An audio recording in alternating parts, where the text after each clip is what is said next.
Right. So like, coach said, well, what I want to talk about today is off man coverage, but also if y'all have questions, ask me. Do not hesitate at all. And I'll talk about y'all asking me questions later too. So, all right.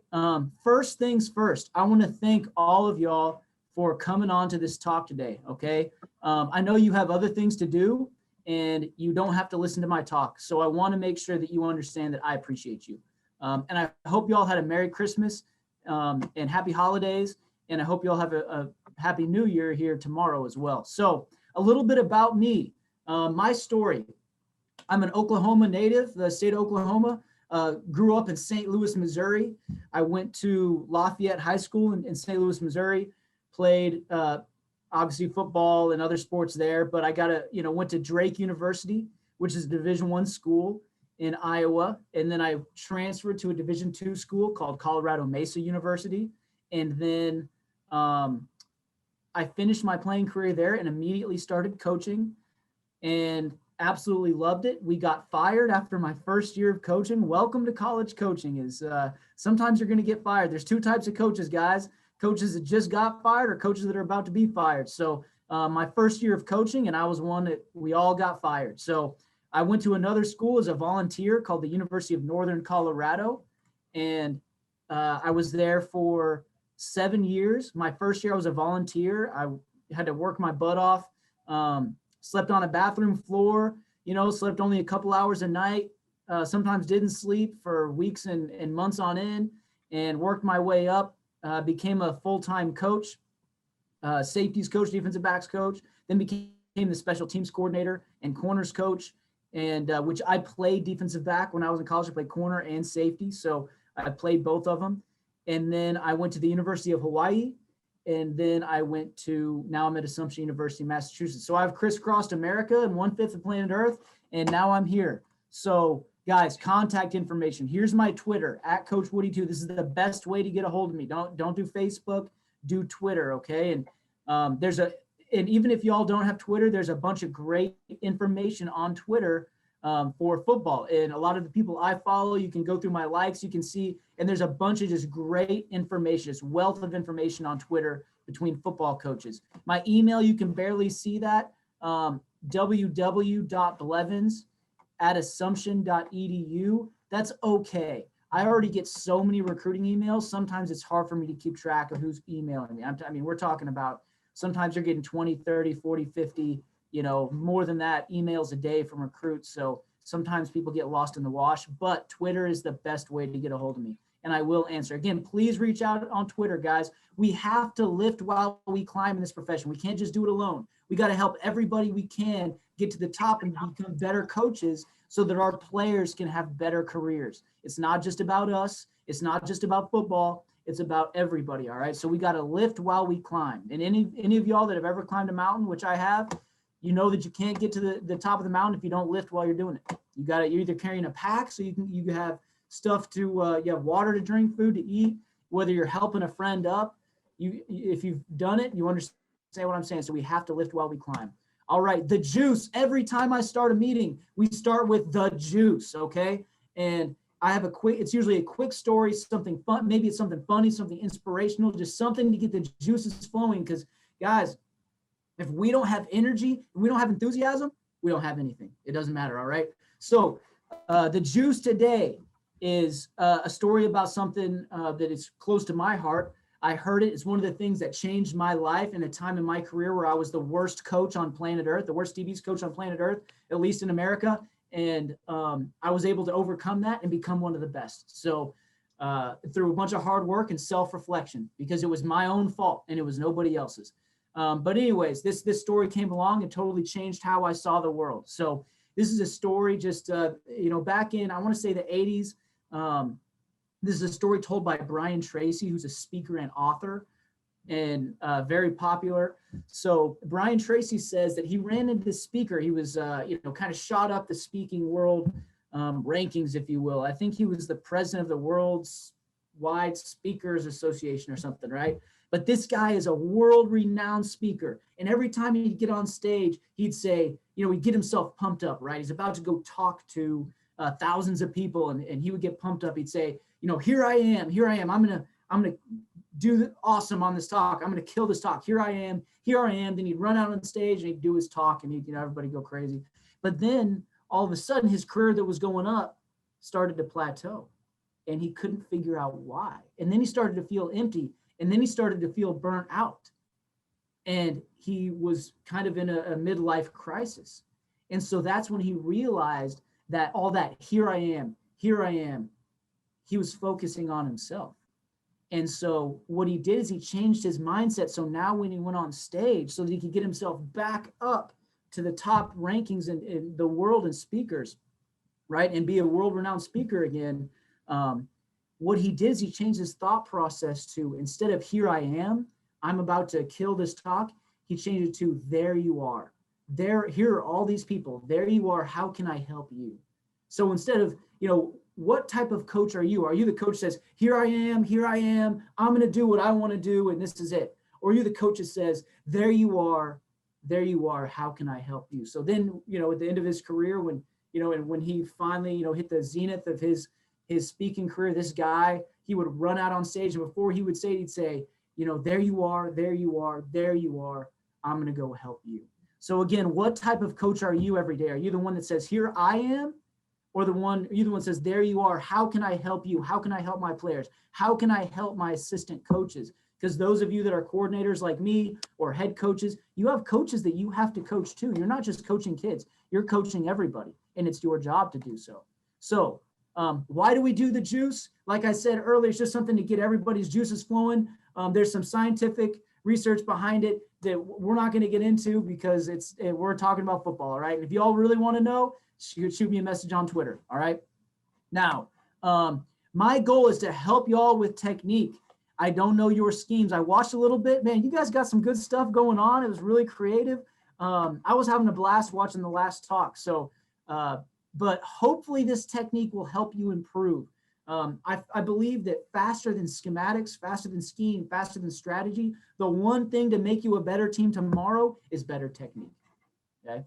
So I don't know if any of y'all know what this is, but this is a picture, believe it or don't, of the human brain, all right? And so this outer circle, all right, the neocortex, some of y'all, this is from a talk by Simon Sinek, all right? How Great Leaders Inspire Action. It is on YouTube. So another talk that changed my life, but I always like to talk about this because remember, it's our job, to get information from our brains to our kids' brains. We have to communicate it, and how we communicate it is everything. All right. You guys say, Coach, we're here to talk about football, but guys, this is what coaching football is. This is what teaching is, because we're really teaching football. Okay. And we have to make sure that our players' brains understand the information, or it doesn't matter who coaches them. It doesn't matter if you're Nick Saban or Coach Lombardi back from the dead. It doesn't matter who you are. If you can't communicate that information in the way that their brains will receive it, then it's worthless. It's worthless. So first things first, the outer brain, that outer layer where it says what, that's the neocortex. You have another layer of your brain right inside there. Then you have the limbic brain, the why, all right? Each level of the brain understands what. The second level understands how. The middle understands why you do what you do. How most of us communicate, okay? Myself included, before I was the worst coach in America, all right? And really what led to my downfall. Now, we communicate like this. All right, we're going to play man coverage, and how we do it is we play it with this technique.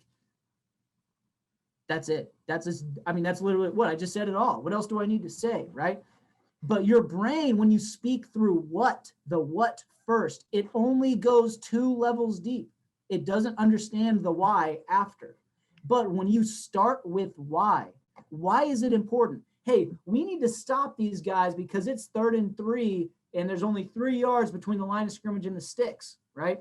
Or the chains, right? The first down marker.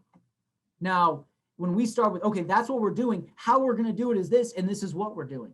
Then your players' brains understand everything. And that goes not only for you and your players, but it goes for your coaches too. It goes for every human brain on planet Earth. So when you start communicating in the correct pathway, everything starts to fall into line. A higher percentage of your players get it the first time rather than the second or third time. If you spend the proper time on explanation early, then you save hours of time on the back end. So it may say, okay, you're maybe going a little slower because you're spending 5 minutes on the why, okay? But it saves you hours and hours on the back end, okay? Like how many, we've all done it. I'm just like y'all. I'm no different. We've all done it though. How have you not gotten this yet? We're 3 months into the season, or we're this many, you've been doing this for 2 years. Why do you not understand? But how did we really explain it the first time? Did we really start with the why?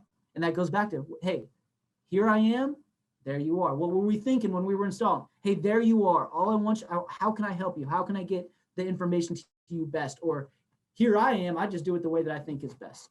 All right, so off my soapbox. Man coverage, basics, guys. Basics, basics, basics. Okay, why are we playing man coverage?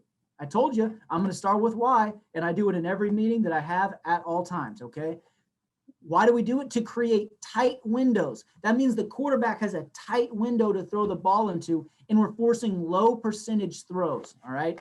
I would like this to be kind of a back and forth. Does anybody, who does not understand what low percentage throws means? Anybody want to unmute themselves? Does anybody want to offer up some information? Because guys, I don't want this to be just Coach Blevins just talks to y'all. That will not help. Okay. I want this to be a little bit of the Socratic method here. All right. So I might have to call on somebody. Actually, Devin, are you there, Devin? I'm here, Coach. All right. What do you think I mean by low percentage throws? You want to create the odds that they have to complete the pass, that there are less opportunity to put the ball in for the quarterback and the receiver. That's right. Let me ask you this. What are those throws though? When the defense is in a proper position to present the quarterback to throw the ball, or yeah.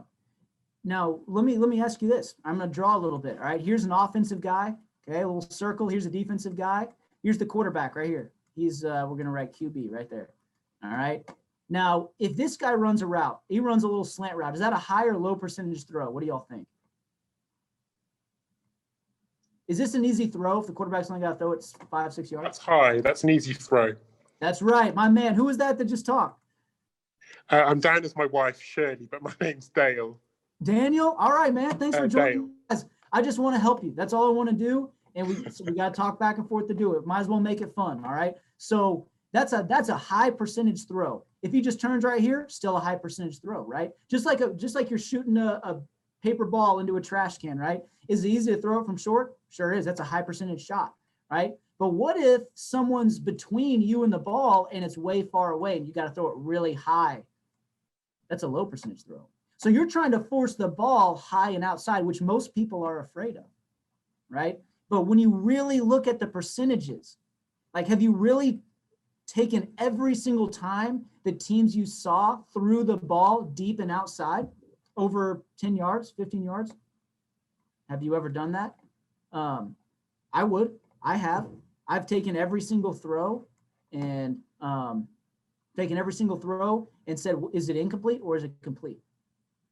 And the percentages are definitely on our side. Guys, you're looking at a less than 10%. In the NFL, guys, this throw right here is less than 20% completion. Offenses say it's a 50-50 ball, not even close. Guys, the highest it's ever been, that's in the red zone. That's in the 20-yard line and in. That's a 20% completion. In the field, that thing's less than 10%. So you're trying to create tight windows where you got a dude on a dude, right? And you're trying to create low percentage throws, all right? So I want to make sure that I understood that point because it's counterintuitive, but that's what you have to do, especially in the offense, especially when y'all are throwing the ball all over the place. You gotta know what is hard to accomplish for the offense, okay? How do we play man coverage? We have two ways, off coverage, off man. That means the defensive back is not aligned on the line of scrimmage, okay? Press, that means the defensive back or the defender is aligned on the line of scrimmage. What does it look like techniques. All right, we're gonna go over techniques and CASCAR, that word that spells CASCAR out loud, okay? Believe it or don't. All right, so what does CASCAR stand for? This is how I install every technique, every defense, right? It helps me cover the why. It helps me do all that, okay? And it keeps me on track, because whenever you're installing things to your team, sometimes you don't have a lot of time. You got to be quick. You got to be efficient, guys, because we're installing new defenses daily. We're doing this, we're doing that. We're going one way, we're going another. So every time I explain something, I want it to be in the exact same order every time, so the kids' brains can always kind of like codify it, right? Just like a computer. So the C stands for call. The A stands for alignment. The S stands for stance.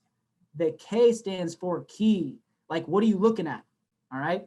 The R stands for read steps. This is very important. Okay. The next R stands for responsibility. All right. What are you actually doing? Notice that's the what. That's the last thing on the list. Okay.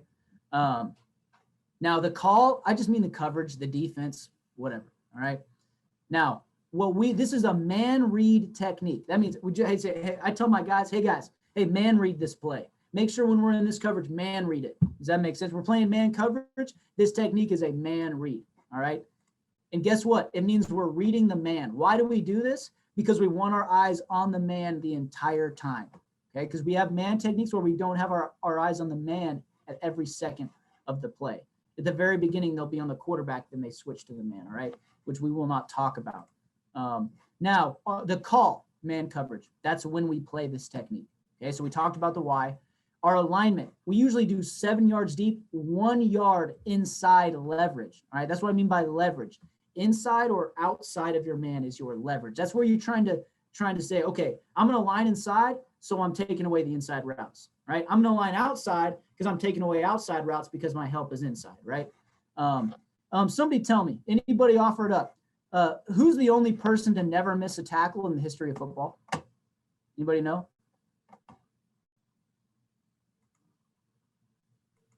Anybody want to take a guess? I'm going to say that's a trick question. It is a trick question, because the sideline is the only person that's never missed a tackle in the history of football. All right. So, hey, I say that because we usually use inside leverage, because guess what? If they throw it outside, we can squeeze them to the sideline, never missed a tackle in the history of football, all right? So always use that sideline as your 12th defender. Now, stance, we always put our outside foot up, okay? Not when we're playing man, we do it at all times. We're really based on position, but to make this easy, I always want their stances the same no matter what coverage. Because the quarterback can maybe look at somebody's stance and say, okay, they're not in this defense. They're in a different defense because of that guy's stance. Does that make sense? So you never want to give them a key. So our stance is normal, our normal stance, outside foot up, okay? Our key is the near hip. Does that make sense? So the one, if you're inside leverage, it's the near hip. That's where your eyes always stay, okay? The read steps, all right? We are going to, so this is when the play starts, the ball snap, bam. The first thing you do with your feet, that's what read steps are. While you're reading what's going on, okay? Your eyes are on the near hip of the receiver. You're going to walk backwards for 3 steps, okay? And why you're doing that is so that if it's a short route, you can break on it while you're in a controlled back pedal. Does that make sense? A walking back pedal. Responsibility, dude, cover your man. If he goes left, go left. If he goes right, go right. Does that make sense? If he goes to your grandma's house, you better get him a cookie. All right. Now, the next technique that we're going to talk about, and I'm going to show you guys some video of this, okay, is a freeze technique. All right. Holy smokes, my deal's off. All right. So why do we do this? This is really important, guys. Why do we do this? Short yardage, goal line, red zone. Okay. There's no need to back up. We know they're trying to get to a certain point and it's very close to the line of scrimmage. So we don't need to back up. Okay. The call, guess what? Man coverage. All right. Alignment, 7x1. You don't have to use 7 yards, guys. Our game is different, and that's what we use. But also, why we're using this technique, so you're not just going to line just at 7 yards. We line on the sticks. All right. Where are they trying to get? Let's align on that line because, you know, for us, it's 3rd or 4th down, and it's 3 yards. So they're going to line 3 yards from their man. Right.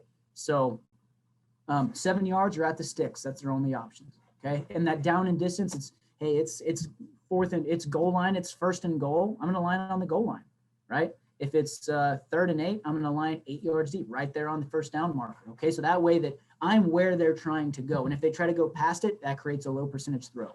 Okay. Stance, normal, outside foot up, never changes. Okay, keep, near hip of my man. Guess what? That doesn't change in man coverage. It's always the near hip.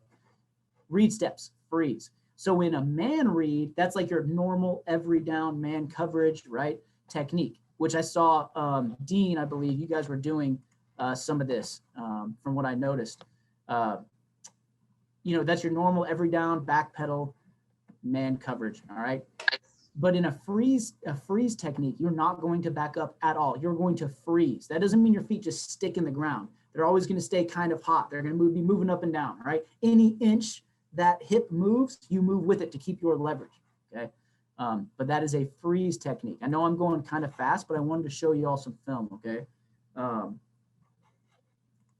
All right, responsibility. Guess what? Cover my man. If he goes left, you go left. If he goes right, you go right. If he goes to your grandma's house, get him the dang cookie, all right? Make sure he gets one of grandma's cookies. All right, guys, I wanted to talk about this. I know I just smashed through those techniques. I know. All right, if you have questions, make sure you're typing them into the chat, okay? But I want to talk about something called win the down. This is something that is very important, all right, in man coverage. Guys, it's not about winning the release. It's not about being perfect throughout the play because man coverage is hard. It's very hard, okay? It's very tiring. Now, your goal is to win the down and make sure they do not complete the ball. And man coverage is not for interceptions. Man coverage is to make sure they don't catch it, whether that's a PBU, throwing it out of bounds because you force the receiver close to the sideline, right? But you're trying to make sure they don't catch the ball and just win the down. Even if it's gross, if they didn't catch the ball, that's a win. If you dropped an interception, that's still a win. Doesn't matter, all right?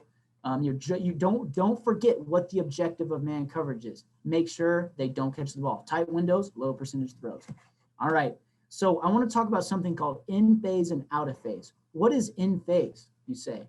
In phase means as the defensive player, your shoulder is in the front of their armpit right there. Does that make sense? So two people are, you are shoulder into his armpit. That's how close you are, all right?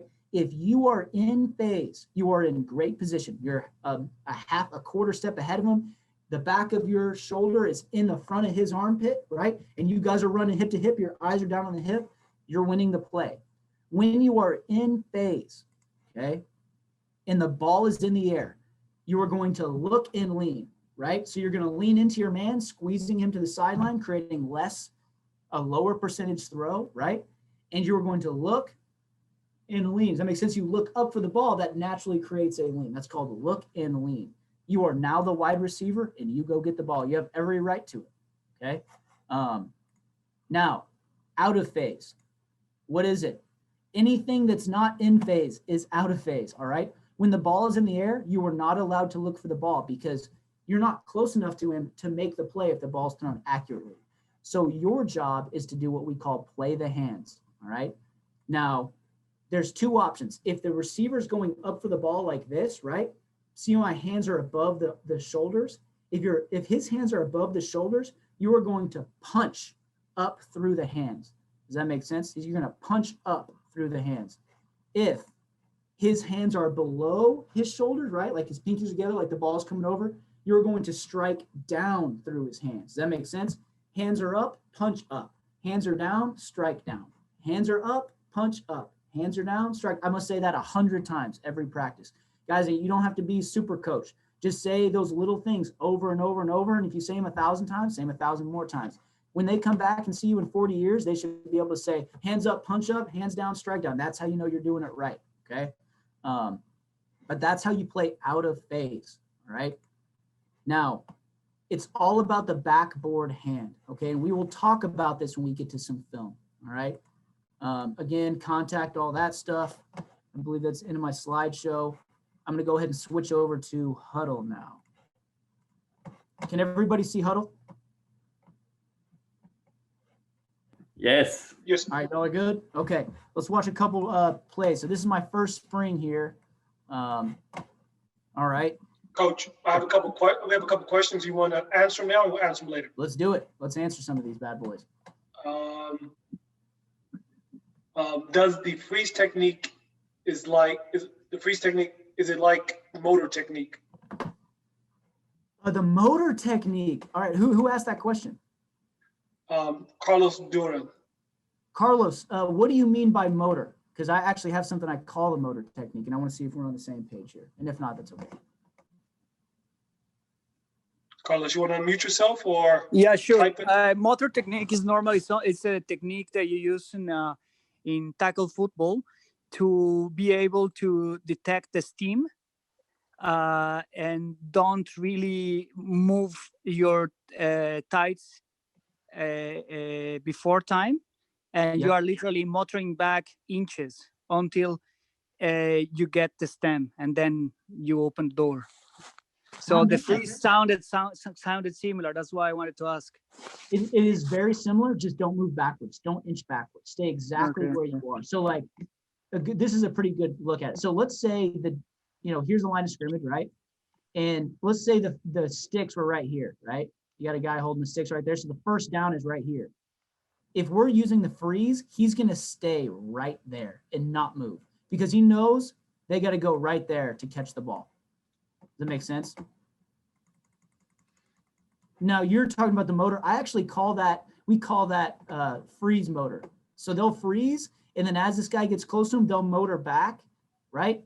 And it's just a different way to change up with the freeze technique. So we actually do use that, but that's good stuff. And what's another question? Thank you, Carlos from Switzerland. When doing freeze, should you line up square to receiver or turn hips slightly? We always line up square. Always line up square. Yeah. So like you'll see his outside foot up right here, right, guys? They should always line up with their hips square to the line of scrimmage. Yeah.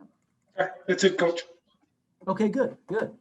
All right. So we're going to watch. This is going to be a man read technique. You notice that his eyes are looking right here. He doesn't have as much leverage, right? This is our first day of this. And in a nutshell, which the way these guys played it before, I want to make it really easy on them and kind of use some older stuff that they used before and kind of ease them in.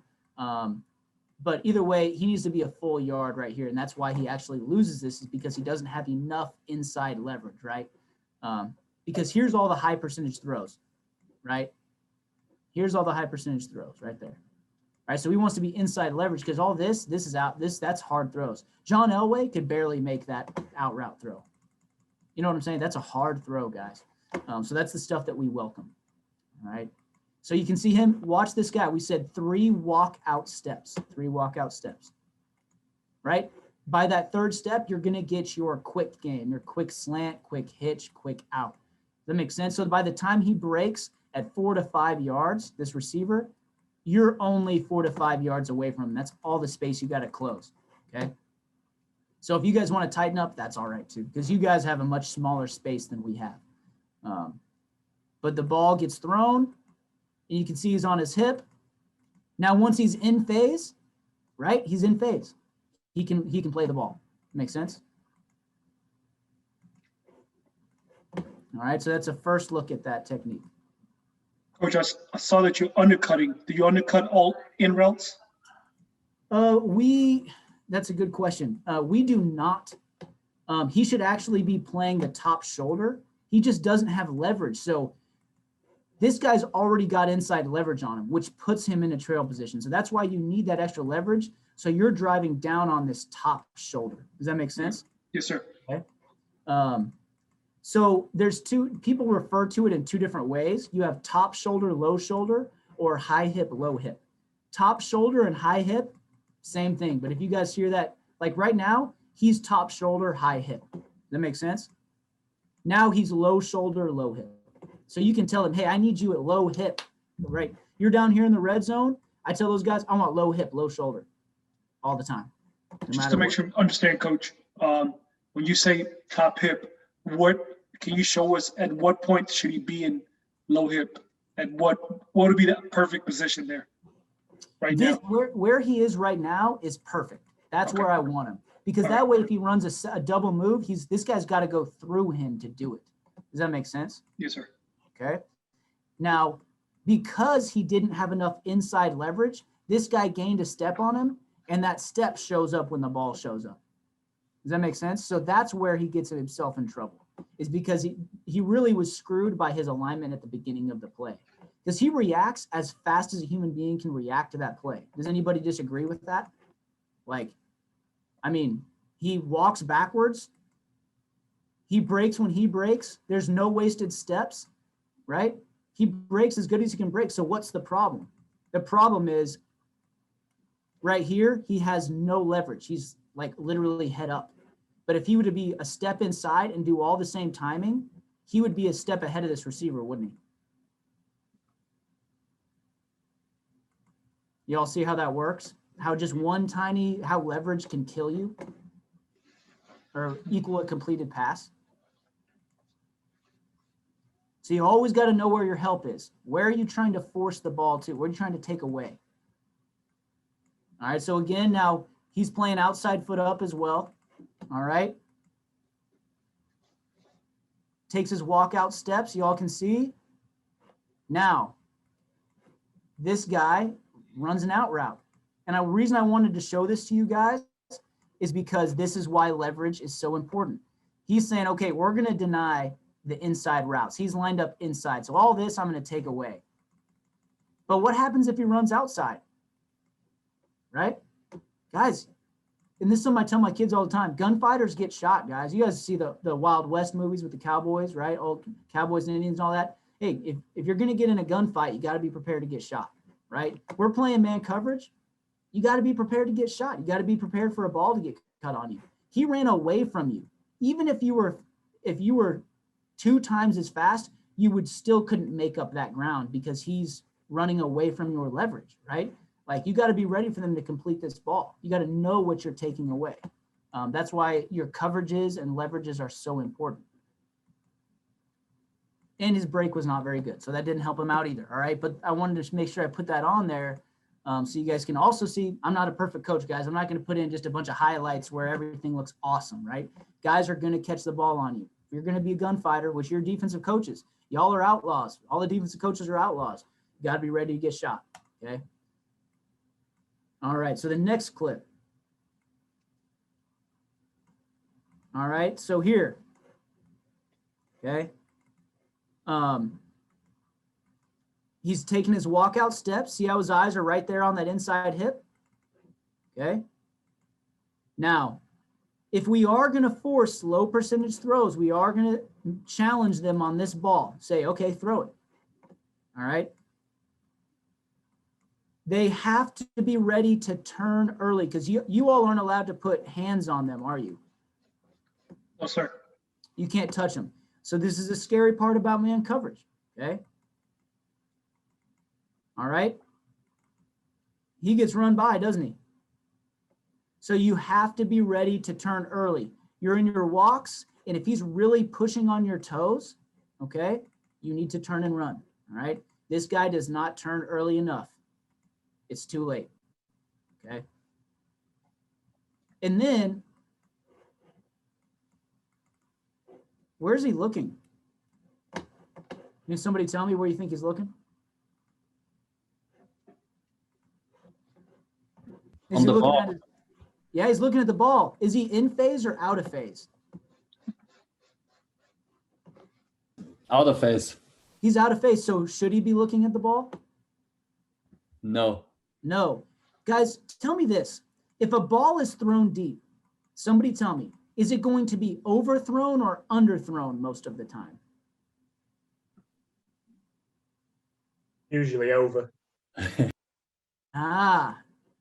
Actually, if you really look at the numbers, and I challenge you, look at all of your plays and count how many are underthrown and overthrown. Guys, I watched 583 plays after the 2016 season, only looking at quarterback mannerisms to see what quarterbacks actually did, right? How many times they throw the first place they looked? How many times do they throw the second, right? You have to do these things as a football coach. You actually have to study what's actually going on. Like we have hash marks, right? Everybody says, 95% of the game is played on the hash marks. It's not. I counted it. I watched freaking every play. We had 970 plays in the 2015 season. Yeah, I watched every single one of them, counted them all. it's not 95%. It's 88.7%. The ball is actually on a hash, right? You guys have to find the actual numbers of football. But when a ball is thrown deep, the likelihood is that it's underthrown. And the reason for that is because of psychology. You know what they want to do? They want to complete it.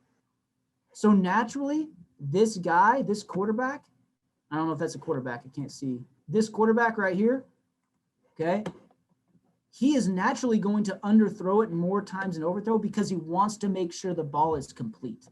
So this is why when you're out of phase, you always play the hands because you got to be ready for him to slow down and then you punch the ball out. That makes sense? You got to play the averages, okay? But he is out of phase, so he should not be looking. Okay, because if he wouldn't have, he's still slowed down. He's still caught up, all right? And if he's not looking at the ball, he's running even faster because his body posture and everything is going forward. Like we all know track runners, we don't see Usain Bolt looking behind him for the entire race, right? We see him looking ahead. That's how you run as fast as you can. All right, so another look. All right, this is a good one here. All right, so you guys can see the walkout. Okay, now I just want to make sure you guys are seeing his patience. Walk out. He gets ready to turn, right? Because you got to defend the deep ball. You can't get run by, okay? He gets ready to turn. His eyes are still on the hip. The receiver breaks. All right. Now, this still in phase is still true. Guys, his eyes are on the hips. He breaks. Now, somebody tell me, where are his eyes now? Anybody know? Are they on the receiver's hip or are they on the quarterback? Anybody got me? We got a quiet group, coach. Yeah, we got a quiet group. That's all right. Speak up, guys. Look like they're on the ball on the QB. They are. They're on the ball. Is this armpit or this shoulder in this guy's armpit right here? Yes or no? No, coach. No. No, right? So he cannot look yet, guys, even if it's a comeback route, okay? He's got to keep driving on this hip. You got to be next to your man when the ball gets there so you can knock it out.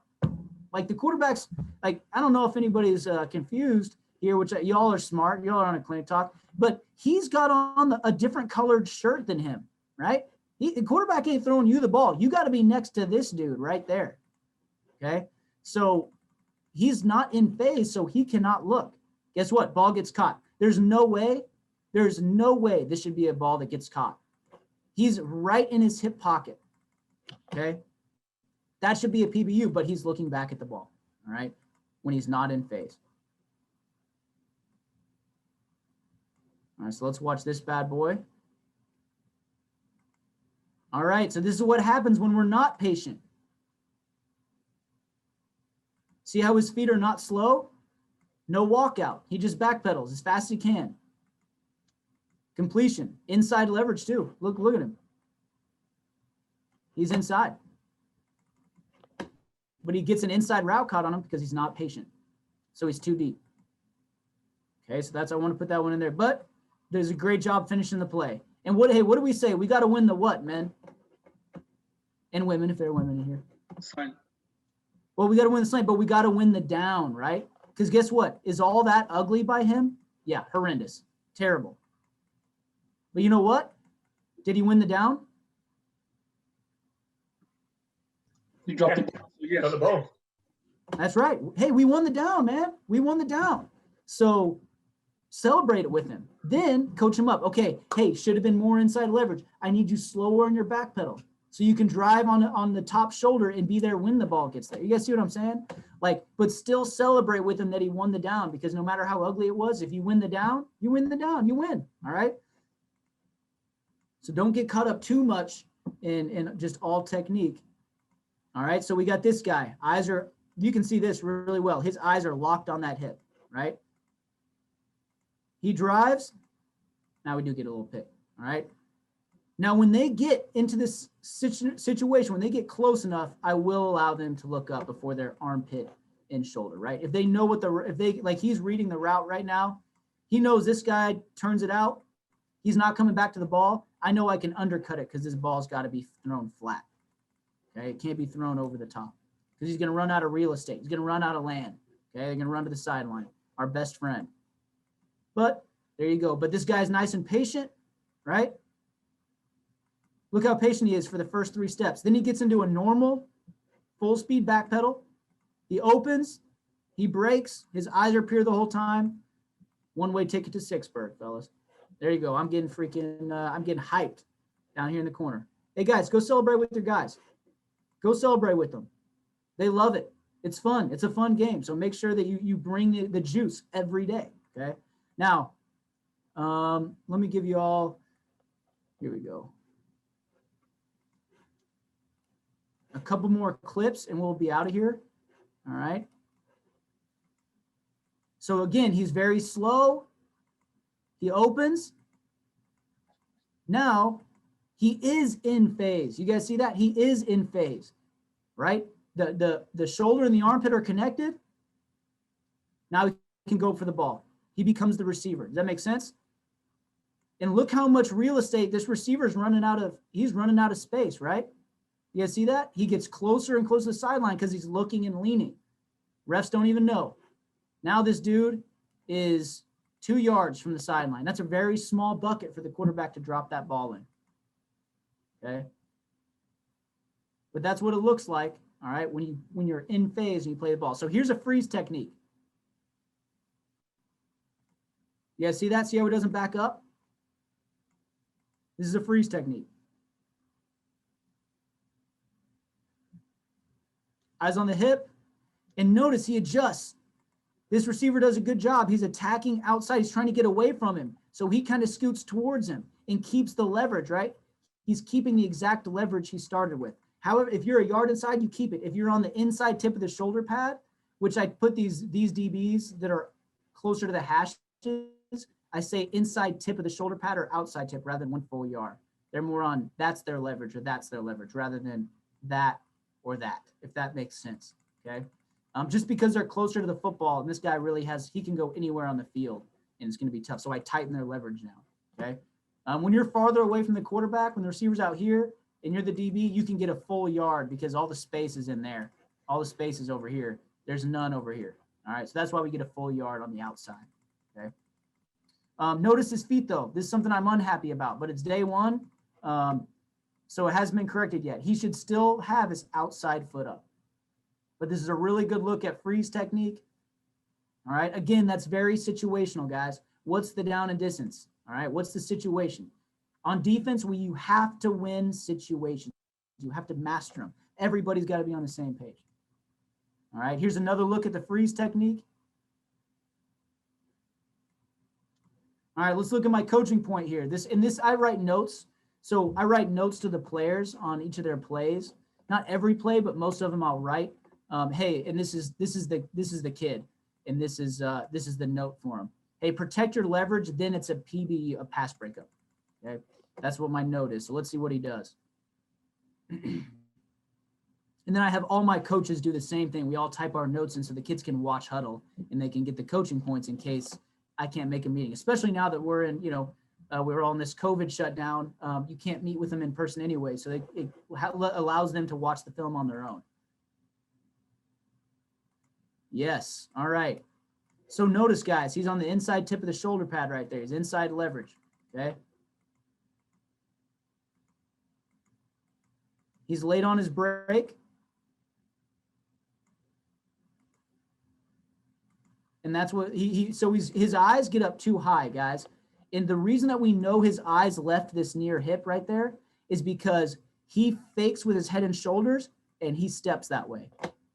That's how you know his eyes are actually on the shoulder. So when they fall for a head fake, that's how you know their eyes are too high. That's how you know their eyes are undisciplined and they're not on the hip where they should be. Okay. So see how he followed that one little step? Bam, got him. Instead of a PBU, it's a catch tackle. Okay. All right. Now that is all I had. I have about 13 minutes left. Let me see what kind of questions we got in the chat. Yeah, Dean, you asked in freeze, are you playing the odds, protect short and give up like more likely deep if the wide receiver burns past? Yeah. Now we're allowed to put our hands on them, so we tell them to catch the receiver like a basketball. But that's why I said you got to be very situational. Know your receiver. The likelihood, like I was watching you guys, and when everybody gets condensed. So, what I mean by that. Okay, what I mean by that is it looked like when I was watching the last talk. Let me kind of move this stuff around so you guys I can see what I'm drawing. It looked like I'm going to draw this defensive ways, guys. So it looks like you had a center, you had a quarterback, and then sometimes you guys would have like wide receivers like that, and I'll make them circles. We're all football coaches.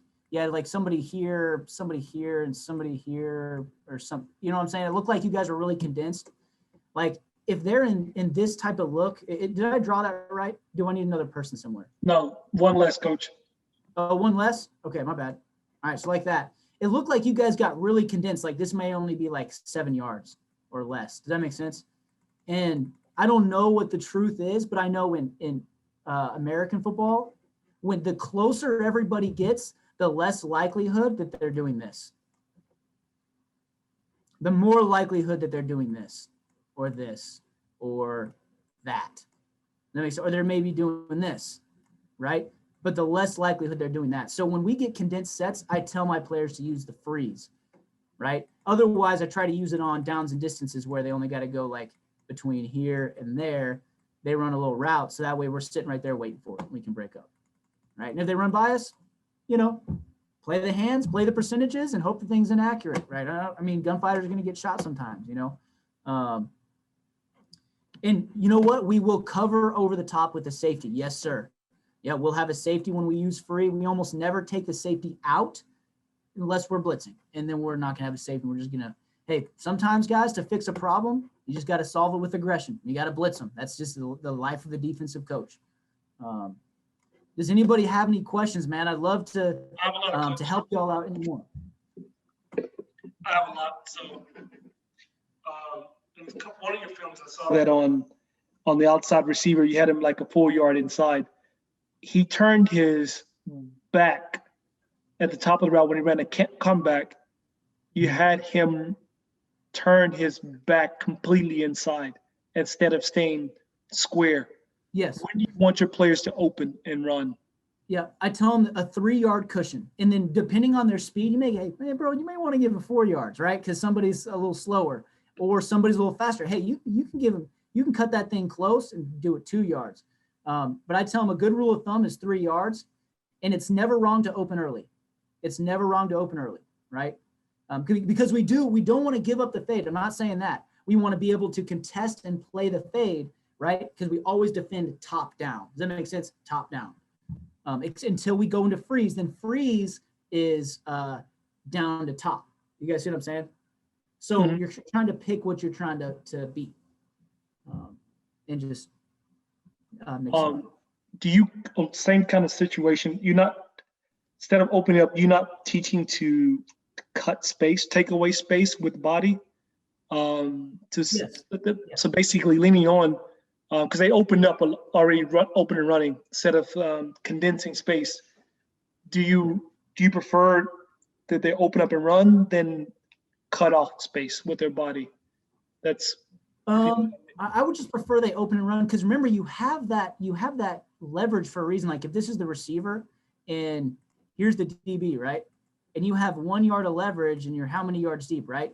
If he's running a route, let's make the routes red. If he's running a route, you want to, in your back pedal, you want to keep that leverage, because if you try to squeeze to him and he does this, you're screwed, right? But if you keep that leverage, right, and then he still does this, and then you open, you'll naturally lean into him. Does that make sense? Yes. And you'll squeeze the space where you need it. Like if he runs this route right here, like you saw a couple of those, well, shoot, it'll be more like this. He'll be about right here, be like that. You're going to backpedal, you open to him, and then you'll be able to undercut it. Makes sense on that situation, just because naturally you're inside and that naturally puts you inside of him. So it's not more of an undercut. You're just leverage naturally takes you between the football is going this way, the sideline is here, right? So it's between you and the sideline, right? Which is what you want. You want this little, that's a low percentage throw in my book. Okay. A good question. So, you know, you just want to keep that leverage in case they do that. So you can do that. That was my next question. What's your technique on post routes? On post routes, we want to be on top, right? So a lot of times, you know, you're pedaling, he's running, he runs a post, you're usually back here. You know, you can either, depending on where you are, you're either breaking downhill or you're just running for dear life and hope you got a post safety. You know, posts are the worst because they're a high percentage throw and they're a deep ball. All right. So that's like the worst case scenario, but win the down, right? If you're not in phase, play the hands. If you're in phase, go get the ball. You have every right to it like every receiver does. Good question though. And if you guys learn how to guard posts like 100%, tell me because I'm still trying to figure it out. When do you recommend to decide to play man coverage and when do you recommend to use zone? Ooh. So I think you have to blend the two of them. I could go all day on this. But you have to blend them, guys. You have to be able to play man and then throw in zone here or play zone or make them think it's zone and then it's man. Does that make sense? Like you have to build your alignments together. You guys understand that? Like if you look like, how many players do you guys have? You guys have 5. 1, 2, 3, 4, 5. You have 5.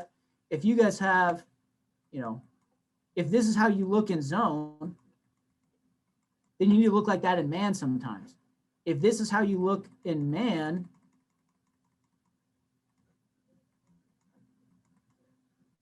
you know, I don't know. I'm just making something up, guys. I wish I could tell you. If this is how you look in man, you need to look like that in zone sometimes. So that you can, because you're really trying to beat him. Forget the coach. The coach can kick rocks. He doesn't matter. This is the guy that you have to beat. And so if you can confuse him, then, and if they're trying to, if you're too predictable in man, where the other coach is now saying, hey, they're about to run man, we're going to try to pick these two guys like that, then that's on you as a coach. Say, okay, hey, they're reading our mail a little bit. Now we got to make sure hey, let's make it look like it's man now and play zone for a couple times. And then you just kind of rotate through your calls into what situations. And it's all about scouting. I wish I gave you a really great why, right? But a good rule of thumb is if they're running pick routes, run zone. If they're running, you know, I mean, if they're just running easy routes to guard, run man. You know, if it's short down and distances, probably live a little more in the man world, right? Because you got really condensed space, so you need really tight windows. I hope that answers your question. But the best thing I can say is, as a defensive coach, make sure that he and the coach, okay, make sure they cannot guess what you're in. Make sure you're blending it up. Hey, here's a zone, here's a man, and you're following your rules. Hey, let's have this, you know, this look right here, and we play zone out of it where we do that, you know, and he plays there and he plays there. We have man out of it where he's got him, and he plays the post. I mean, I'm just making stuff up, guys. I don't know how it works or what the rules are. And then you have a blitz out of it, and he blitzes instead of drops back. But that's just how I do it, is building everything so that he's confused. So that we look like this, they know it's zone. We look like zone. They know it's zone. It's man, it looks like man, they know it's man. Okay, now it's not, it's zone, right? It looks like zone, you know, they think it's zone, now it's man. And then vice versa, you're just constantly messing with them. And you only need 2 or 3 things to do that. So it's either thing A or it's thing B or it's thing C, and you can make them all look like each other. You know, I know maybe that's a really bad answer, but I think that's a really easy way for you guys to only do 3 things and make it really hard for him. So hopefully that answered. And if it didn't answer your question, ask me again and shoot me a message on Twitter. I'll answer. You know. So, man, I had a blast. Thank you all for coming. Any other questions? Coach, I've really enjoyed your presentation. Thank you very much. Can I ask you a question about the why for playing cornerback itself? I mean, given that you've explained that the percentages are against the player, and I know that possibly some of the people on this call, maybe even you yourself, have had that negative experience, or have seen people have that negative experience where they feel almost like they were put at defensive back by default, rather than, being a wide receiver and able to catch the ball and all of that. So what's the why for playing defensive back? What's the why for playing cornerback, particularly when you're in such an exposed position? Well, the why is, dude, you're the last line of defense. It's like, I'm sure, hopefully y'all know what the Alamo is, but in America, you got the Alamo, you're the freaking Alamo. You're the last line of defense. And, my guys take pride in that, deny the sky, air traffic control. Our guys always come up with a name. If it flies, it dies. Like there's something to being the guys that have all the stress, because other than the quarterback, the defensive backs have all of the stress of this game of football, especially in the modern game. Even in my game, there's no other position on the field like it, where everybody depends on you every play. You're like the freaking, we always tell them, I've heard a bunch of coaches say, you're like the special forces. You don't really get any love because nobody knows you exist until something bad happens, but you're the one that's got to hold everybody together. And so those are all selling points I always talk to guys about is, man, there's not a more important position. There's no position that helps you take points off the board.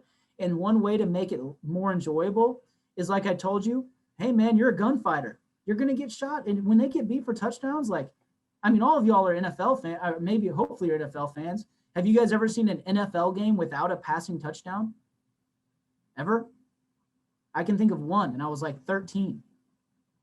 The reason for that is because the best on planet Earth, in the galaxy, the best people at playing football in the galaxy, the best corners in the galaxy at playing football get touchdowns thrown on them every week, and they get paid millions of dollars. And it happens every single week. So yeah, you're going to get a couple touchdowns thrown on you. Just don't make it a big deal.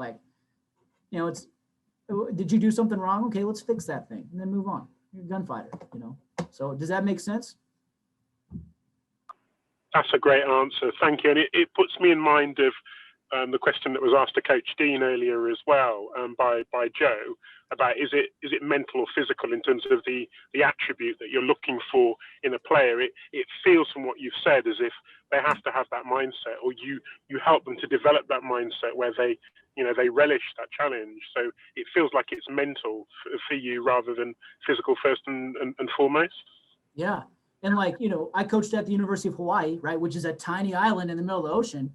And and I had a big, I was motivated like this when I was a corner, was, 2/3 of the Earth's surface is covered by water. The other third's covered by me, and I tell my guys, dude, you're, one of my players' names is Trey. It's Trey Island right now.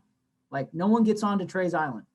We have another player named Flips. Hey, it's Flips Island right now. We got another player named Danny. Hey, it's Danny Island. Enjoy, don't let anybody on the island. Does that make sense? So that's fantastic. Thank you, Coach. Yeah. And they'll love it. They'll love it once you put that pride in it. Well, shoot, guys, I actually have to get on a call with a recruit here in about 4 minutes. So college football coaching never stops, even when we're not playing. So I'm glad I got to do this. If any of y'all need anything, reach out to me on Twitter. All right. Coach has my Twitter. Don't even hesitate, even a little bit. I already talked to a couple European coaches already, probably weekly, monthly, just shoot messages back and forth on Twitter, and they're great. So we got to lift while we climb, fellas. Thank you very much for coming out. And Devin, I'm going to switch you back over to the host.